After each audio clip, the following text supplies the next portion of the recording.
शीर्षक लाल होंठ, ठंडा दिल। उन्होंने वीर को कमरे 309 में रहने वाली महिला के बारे में चेतावनी दी, वह जो हर पूर्णिमा को होटल अमरविलास में चेक इन करती थी और सूर्योदय से पहले चली जाती थी।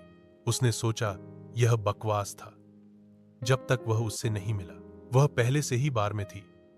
जब वह आया था, पैर पार किए हुए, एक साटन लाल पोशाक में लिपटी हुई थी जो एक रहस्य की तरह उससे चिपकी हुई थी। उसके होंठ पोशाक से मेल खाते थे। उसकी आंखों में था खतरा। उसने एक बार उसकी ओर देखा और उसे लगा कि वह शिकार है। आप यहां के नहीं हैं, उसने कहा। उसकी आवाज एक धीमी फुसफुसाहट थी।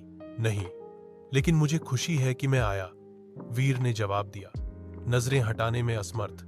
वह मुस्कुराई, धीमी डी शार्प। मिनटों बाद वे उसके कमरे में थे, अंधेरा, इत्रित, पर्दे कसकर खींचे हुए।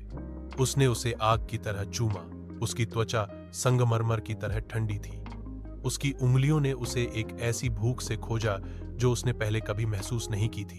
वह उससे उसका नाम पूछना चाहता था, लेकिन उसने उसे अपने मुंह से चुप करा दिया। और फिर चीजें बदल गईं। उसने एक ऐसी भाषा में फुसफुसाया जो वह नहीं समझ पाया।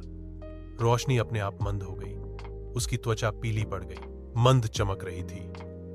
उसकी सांस अब इत्र की तरह नहीं महक रही थी, बल्कि पुरानी मिट्टी और खून की तरह। वीर दूर जाने की कोशिश कर रहा था।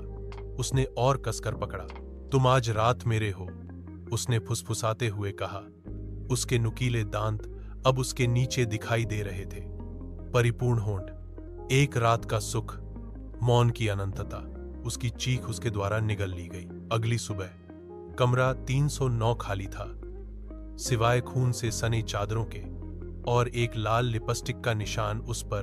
दर्पण, इसके नीचे लिखे शब्दों ने कर्मचारियों को कंपा दिया, मैं फिर आऊंगा, भूखा।